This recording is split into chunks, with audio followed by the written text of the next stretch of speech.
feel better about listening to it. But anyway, like she said, my name is Al Bennett. I'm your community liaison. Basically what I do, to give you a quick snapshot of what I do, I come around and I give safety demonstrations to schools, businesses, and things like that. What we try to do in the fire department is to promote safety so that we don't have to come out save you guys. So we want to teach you guys to be proactive. So that's the challenge that I'm presented to, make you guys a little bit safer by acknowledging the fact that there are some things that you actually can do to alleviate the possibility of you being caught in the fire or in a compromising position.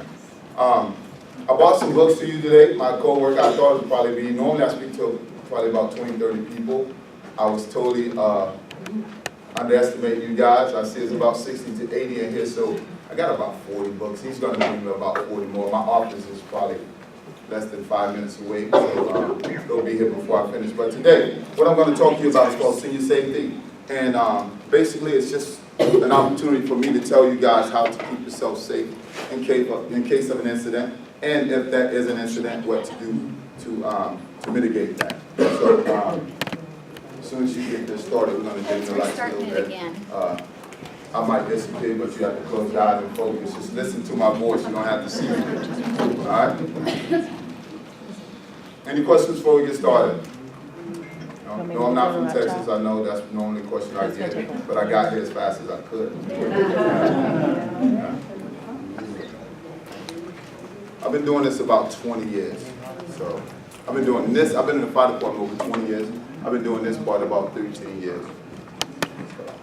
Got it? Grab the other laptop. It keeps that restarting was not working? itself. Yeah, it keeps restarting itself. Okay, while she's doing that, I'm going to tell you guys some of the programs that we have. We have a program called Get Along Houston. Basically, that program actually gives you free smoke detectors for people who don't have them. There's no economic background check. There's no social security, nothing like that. All we want to do is to give whoever needs a working smoke detector an opportunity to protect themselves. If you know someone that's not here, that needs a working smoke detector, just tell them to go by any Houston fire station and we'll have them one totally for free. That's nothing. All they have to do is put in that zip code in their name. How we do it, we track those zip codes because we want to do what we call a GFI system, and we put it into a computer, and what happens is that everyone that we give away pops up based upon the zip code, because that's how we track them, based upon the zip code, so that we can inundate the areas that don't have them.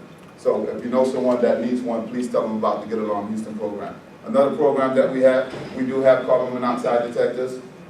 Everybody that has a stove or anything like that, anything that creates heat produces monoxide, and that's one of the killers. Most of the time, 85% of the time when people die in a house fire, they never get touched by the fire. They die from monoxide poisoning. Monoxide poisoning is odorless, colorless gas, and it's in every house that has a heating unit. So one of the things we like to do, if you don't have one, please go out and buy them. They're about $7 to $12, but they're a lifesaver. If you don't have one of those, we have a program that will give you one. Also, if you haven't had a fire extinguisher, we have a program to give you that too. We got a lot of stuff to give away. You just got to ask for it. A lot of people are prideful and they don't want to ask. But if you know someone that needs one, please tell them about us. Just go by the fire station. Or in the back of the book that I'm going to give you today, there's some numbers. I know a lot of you guys have smartphones and you don't use phone books anymore. I'm one of those people too. But that book right there has some good numbers. In the back, the last page of that book, is some backdoor numbers. I know most of the time when you call places, you'll get that recording. If you're like me, I hate talking to recorded emails and go through prompts. That right there is going to get you a man line. So that booklet is very important. So if you get one today, make sure you save it, put it in a drawer that you actually don't throw. You know that drawer in your room that you keep all the stuff that you really don't want to throw away. Put that in there and just remember that it's there, because if you ever need to call someone, that's a quick reference. It also has, my number in there, because if you know someone that needs a smoke detector, you can call my office and then we'll go out. If they can't put it in, we'll put it in for them. So there's no excuse for you guys not doing it. I should expect about 80 phone calls by the end of the month. So those are some of the things that I wanted to tell you about.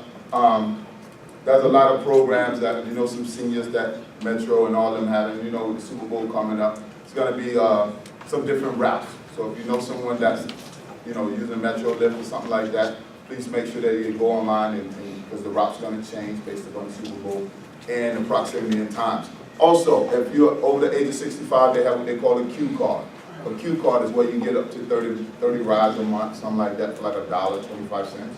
So, if you're the age of like 70, I think it's totally free, but none of you in here don't have to worry about that. I'll be 26 next week, so, yeah, I'll be 26 next week. And, on my birthday, I think I'm gonna get me a cute car. Again? You don't think I'm 26? I got a 27-year-old daughter. Yeah. You got what? I got a 27-year-old daughter. I knew you were 27. I'm 27. So you're working when you were 7? I did. I was eager to get my own paycheck. I grew up in a place called Christiansdale, and you can start working. There's no child labor law. As soon as you can walk, you get a job. Where's that? It's in Virgin Islands, Christiansdale. I grew up in a place called Richmond, and it's like Pasadena is to Houston. But a lot of people come to St. Croix, they stay in Christiansdale, and it's right on the coast. But Richmond is in the hills, that's where all the people from. So that's where I'm from. I got to Texas, I went to school in Missouri. I met a girl from Houston, she dragged me here. She dragged me here by my head. So I said, man, yeah, she dragged me. I was fighting and kicking out the company. I was gonna go back home and work at the resort like everybody else does. That's a true story too. I was gonna work and never have to wear a shirt and just walk around the beach and pick up skateboards, pick up surfboards, that's about it. No, now I have to go to work. That does sound crazy. 90% of the people, that's all they do. But the stuff I have to do is pretty interesting. I kind of made it up. We do this so much, so if I go over something and you don't get it, don't be afraid to raise your hand. You can ask me anything. I know almost everything. No question. Yes, Do ma'am. they offer the smoke detectors for the deaf? Yes, ma'am. Good question. We do have those too. We get about 500 of those. Those are really high-end units. They're about $180 a piece, but we do have some for you. Yeah. So if you have someone that's hard of hearing, those are totally different units. They have to be put in by us because they kind of have to be wired into the wall. And with those, with the smoke detectors for people with disabilities, they're different because what happens, you can buy accessories for those. And with those accessories, just say if a person is asleep, when that alarm goes off, you can buy what they call a rattler and you connect it to your clothes. And when that alarm goes off, it shakes violently, shakes your clothes. So if you sleep or someone like that, it actually still wakes you up even though you sleep. They have accessories to where if it goes off and you're up, it turns your television off or it blanks your lights and things like that. So those are pretty expensive units, but we do have them. And all you have to do is call that number in the back of the book, public information, and tell them you want a smoke detector for the hearing impaired. All right? So that's, yeah, I'm gonna give you a book. So I'm gonna give you, yeah. She's trying to whisper that she want a book. But I'm gonna give them all to you guys. Did you get it? Should be. That would be the PowerPoint that was on the drive. But sorry for our technical. That's okay, that's all right. How many of you guys from Houston? Want to do. Native Houstonians? Yeah. How many guys from other places? There you go. Now, this is the highest population of transplants in the whole state of Texas. I'm opening up public workplace. No, you work in senior safety. We can go home and workplace safety. Yeah, that's the other one. This one right here is pretty interesting. Senior safety is a little bit different because we just talk about things that actually you need to be careful of if you're a senior, but most of you guys aren't that age yet. So I hope I don't offend anybody. I'm going to apologize up front because some of the things I talk about, they can be offensive if you went to Texas A&M. Some of this stuff, but if you went to A&M, it's going to be way over your head.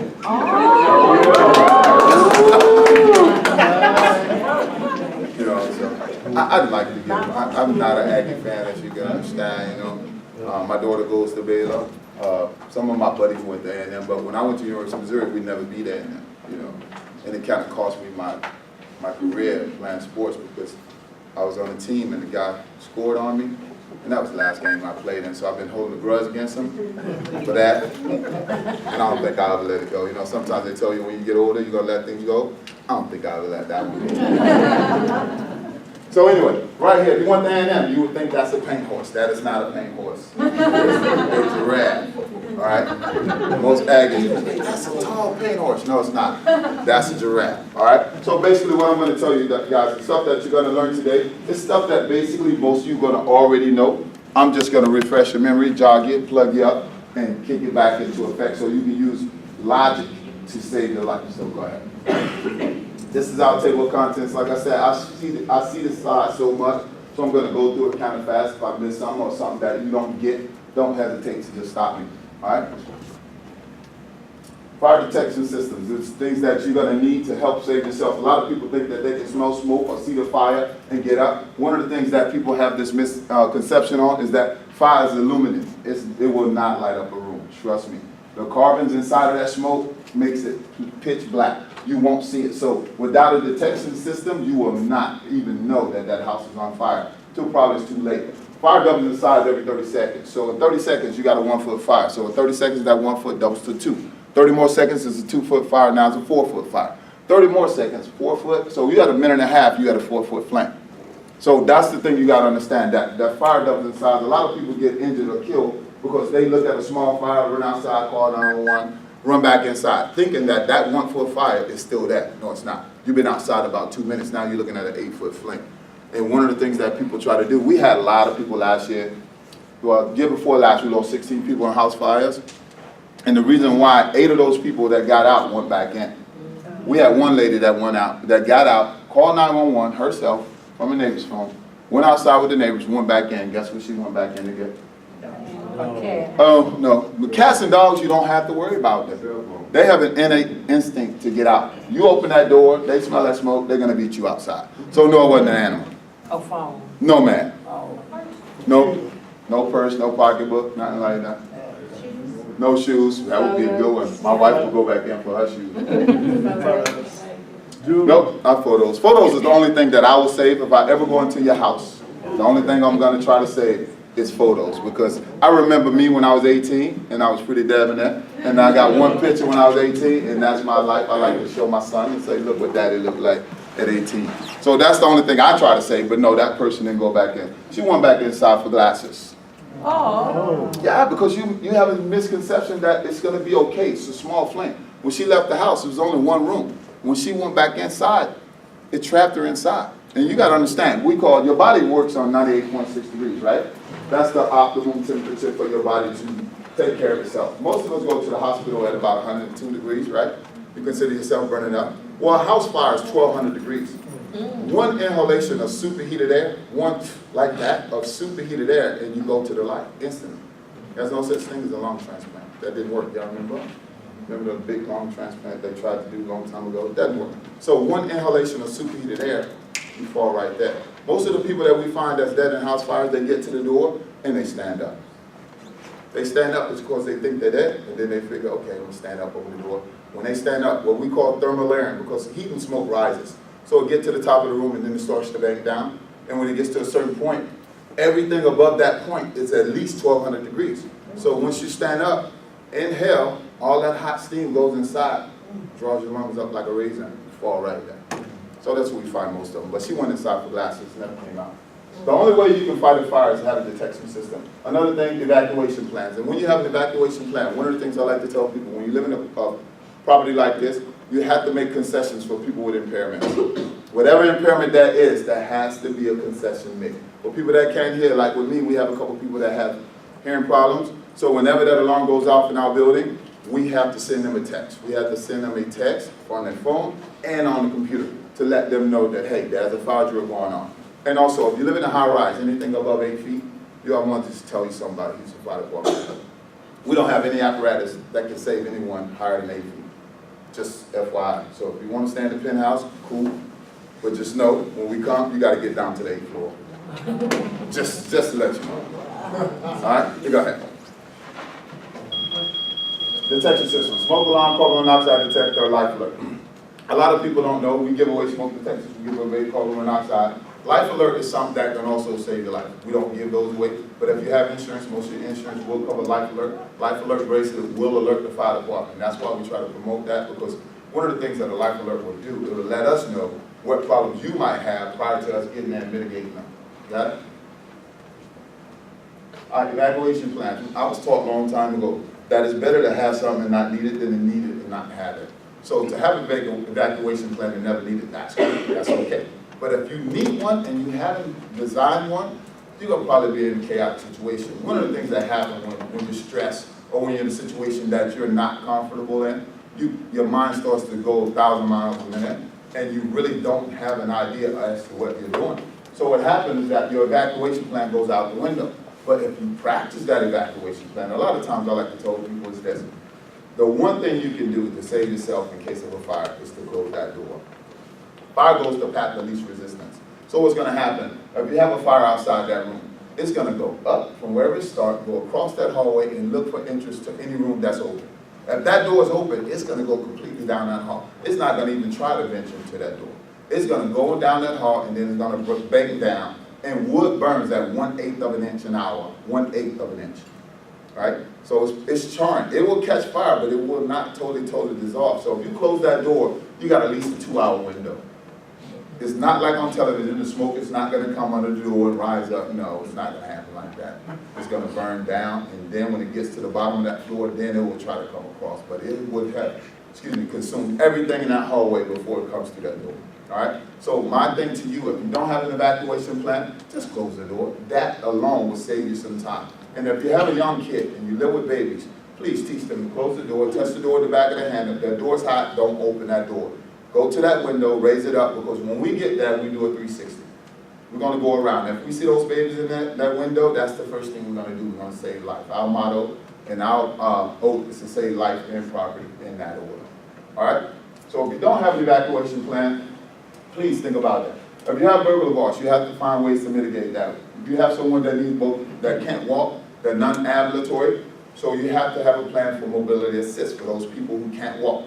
Even if a person has a broken leg, that person might think, yeah, I can get downstairs. If that's the case and you have a high-rise fire, that person will not be able to get down 8 flights of stairs, I'm telling you. Probably take them a couple hours.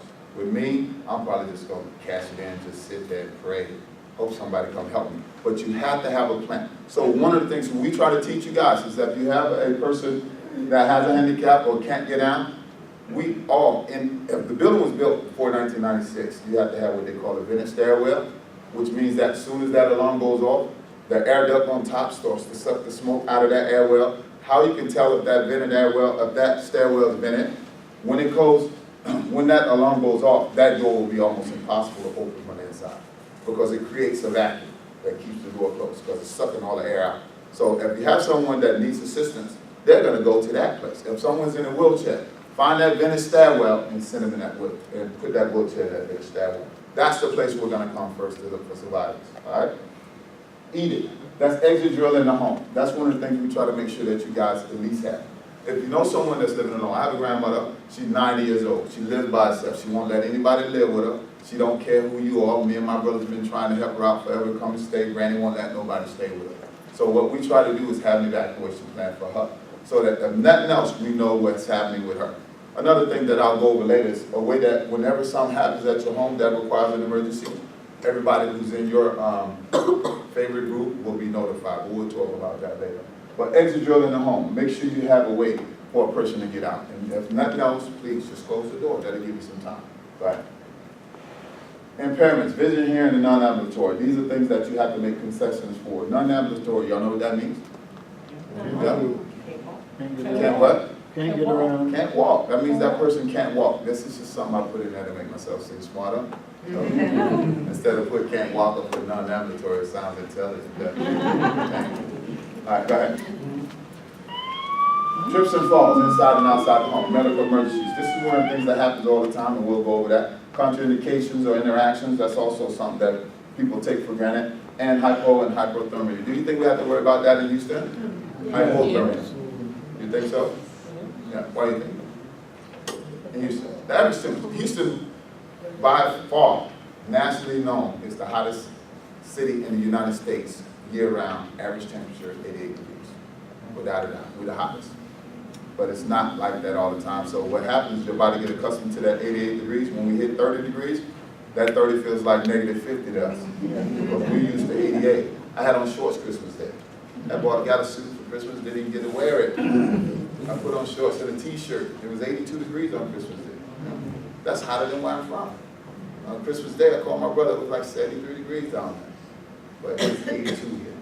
But anyway, we do have to worry about that. Right?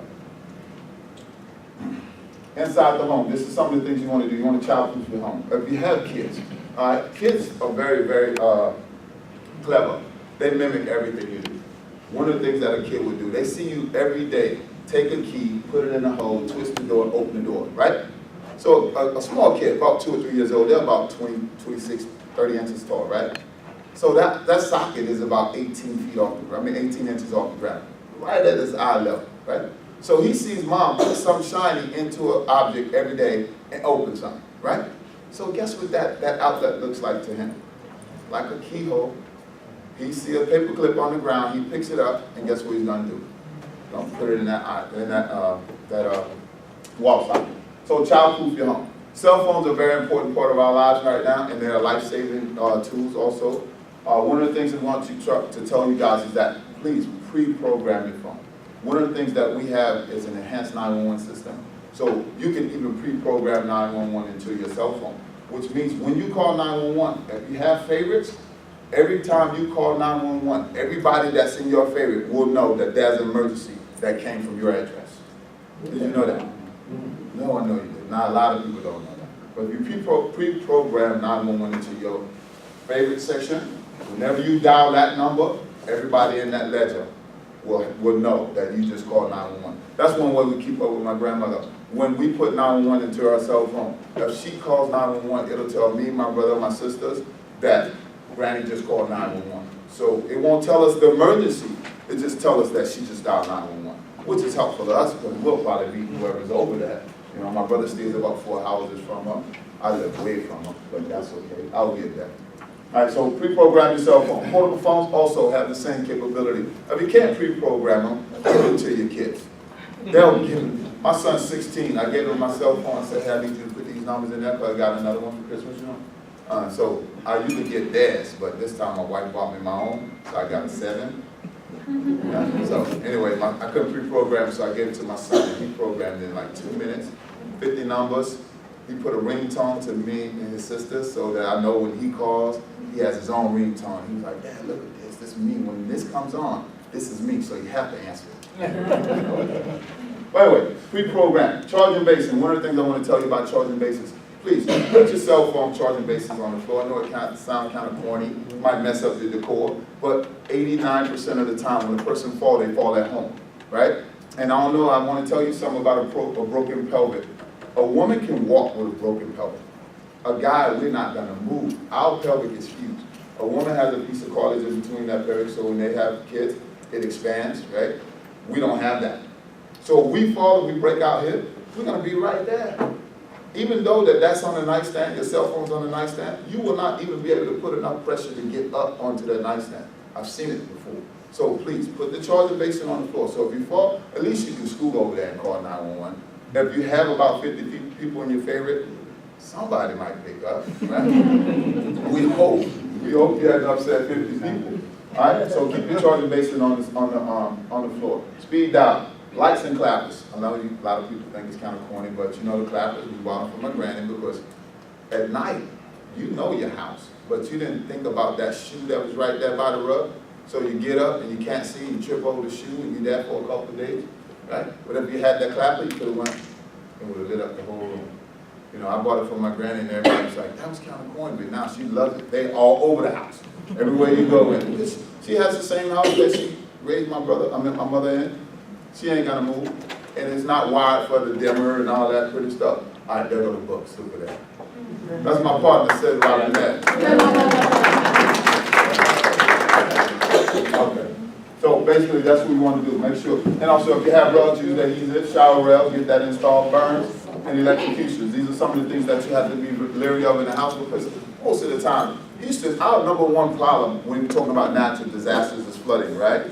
So when your house floods, the one thing that's going to happen, that outlet's about 12 to 18 inches off the ground. If you're unfortunate enough to get about a foot of water, maybe 2 feet of water in your house, that means that outlet is compromised, right?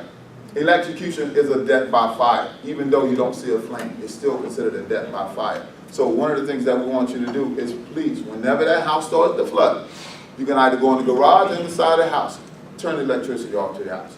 You're not going to be able to use it anyway, but a lot of people won't even think about it. That's what I told you. These are common sense stuff. So if your house is flooded, go trip it. Go pull a trip on the outside, the main trip, you know what I mean? It's either in the garage or either on the outside of the house. And all you do is put it in the off position. When you put it in the off position, now you can go back inside and start crying about the TV that you just lost. But please turn it off first, all right? Falls, these are things that you have to be prepared for. Like I said before, if you're gonna fall, make sure that you have the ability to go save yourself. Put that charging basin on the floor. Go ahead. All right, am I going too fast? No. No? Can you hear me? Can everybody hear me over there? Yes, sir. I'm gonna walk to that side, I just didn't wanna. I'm gonna share the beauty. Yes, ma'am. Okay, like when you said that it's flooded, what if you are sleeping and you wake up and it's already flooded? How do you get out of the bed to? That's a really good question, and there's no way to actually know. Most houses that's built after 1996 have what they call a GFCI, the ground current indicator, which will actually trip it. But if the house was built before 96, there's no code. The city didn't have, you don't have to go put that in. But if it was built after 96, it'll trip itself. You understand? That's why most of the time when you plug your hair dryer in, the lights go off. Because you're asking too much for that outlet. So it trips it off rather than continue to go. So if you have an older house, just basically to answer your question, you're probably just gonna have to roll the dice and hope that your house is not charged up.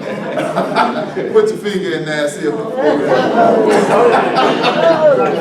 yeah, but there's no actual way. There's no actual way. And see, that's the thing about electrocution or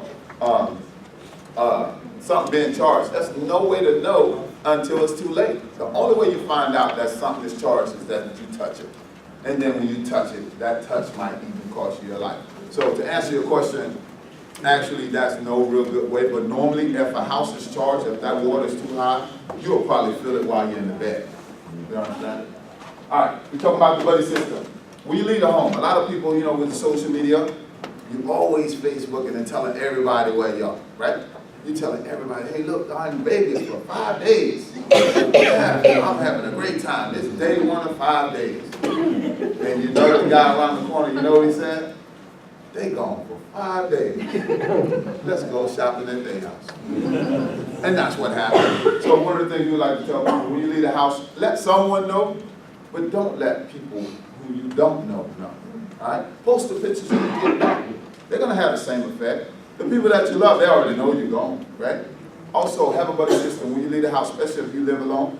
Let someone know every time you leave the house. And the reason why I say that, because if you leave that house and you happen to get incapacitated and never return, nobody never know if you didn't tell them you were gone. They're going to assume you've been in the house, right? And if you have someone that has like a terminal illness or some type of memory illness, we have a lot of people that leave the house and can't find their way back. But if you have Miss Jones down the corner and she tells you, hey, I'm going to the school, I'll be back tomorrow, I'll be back in a couple hours, if she's not back in that time frame, you will start to look for her, because that's what real neighbors do. All right? Independent system. Whenever you leave, always keep that cell phone on your person. Most cell phone towers have the ability to pinpoint where you are within a 2-block radius. So if you're hit from, even if you turn that cell phone on, and a lot of people don't know, even if the cell phone's not working, we can still ping it. Even if it's not working. Yes, we can still hear. So it still emits a signal. So if you leave the house, please keep it on the person. Especially if you have someone like my grandmother, she's an older person, and she loves, she has okra, tomatoes, and corn in the back, and that's what she does. She lived to raise that. And how we tell that it's time for you to go home, she'll go get you something out of the garden. She's like, hey, baby, here you go, thank you. That means you got to go. That's the time. Go home. All right, thanks for coming. She always gives, she raised rosemary. Y'all know what rosemary is? Mm-hmm. Yeah, I cook with that, so whenever I need something, I go by and see her, and then she'll give me some. And rosemary is pretty expensive, but that's how, you know, one of the things that we try to do with Granny is make sure every time she goes outside, keep that cell phone on her person, because in the last 2 years, we lost about 3 people who actually just went outside, locked themselves outside, and died in the backyard. Y'all know Houston, we're the only city that get four seasons in 24-hour period, right? Y'all know that. You wake up in the morning, it's winter, right? About 11:30 is fall. About 3 o'clock is summer. And then toward about 7, 8 o'clock, springtime, right? So we get all 4 seasons in a 24-hour period. So what happens is that if you get locked out your house and you're dressing for the winter time, and you go outside, you get locked out, well, about 3 o'clock, 95 degrees. And you got on a jacket. So you're sitting out there thinking somebody's gonna find you.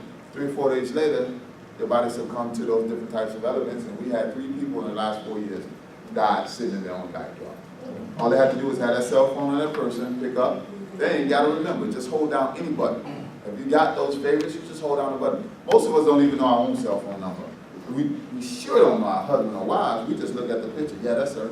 Hold it down, call, right? You forget it, because it's so easy to do. So whenever you leave the house, make sure you have a cell phone person. Accountability system, let a neighbor, friend know, and have daily contact with somebody that you actually love, like your grandmother or something like that. Have someone call them, all right? Accident overdose, this happens a lot. A lot of people don't think about it, but it happens a lot. How many of you guys have gotten sick in the morning, took a Tylenol, said, I got a headache, out the door, 7 o'clock, you take a Tylenol, right? Then you get to work, 8 o'clock, still got a headache, take another 2 Tylenol. So now you're at 4, right? Around 12, your co-worker say, hey, let's go have lunch. You got a headache. You say, hey, you got some aspirin? Yeah, I should give you 2 more Tylenol. So now you're at 6, right? On the way home, still got that headache. 3 o'clock, you pop 2 more. Boom. So now you're at 8. Get home, ready to lay down, headache still there. 7 o'clock, take 2 more. If you read the back of that Tylenol package, it tells you do not exceed 8 tablets in a 24-hour period. It'll tell you that. But what you just did, you just poisoned yourself. Your liver can't process all those toxins at the same time. So you just accidentally poison yourself. Another thing that we try to do is we want to make sure that if you have a chronic injury, chronic illness that requires you to take medication for the rest of your life, please preset the medication. Get you a pill box with the time and date, because one of the things that people do, they'll take one pill, just say, like say you might have something for diabetes or thyroid, and so you put your stuff in there, and you take it. You're like, oh, did I take my pill? And you take another one, because you don't know, you forgot about it. And then you say, well, I don't know if I took it. And then you take another one. So right now, it tells you not to take more than 2 tablets in a day, you just take the 3 of them, you've forgotten about it. What we try to do, like my grandmother, she has a couple chronic illnesses, so we go over there every Sunday and we preset the medication. So all she has to do is look at the time and the date, and if she open up that and it's empty, she's gonna assume that she's already taken it, so she don't have to think about it. Her cell phone is set to let her know, hey, whenever it's time for another pill goes off, she just looks in there and take it, and that's how you do it. Preset all medications. Know the daily limitations on all medications, like I was saying before. On the Tylenol and most ibuprofen, it tells you not to see 8 in a 24-hour period. And all you guys knew that, right? I know. How many of you guys took more than 8? Everybody that's in the, That happens all the time. But what happens, your body just learns how to fight it off, and you stay in that low for a little bit longer. But some of you guys, some people might not be able to fight that process. They might succumb to it. All right? And if you need some assistance, please ask somebody. All right?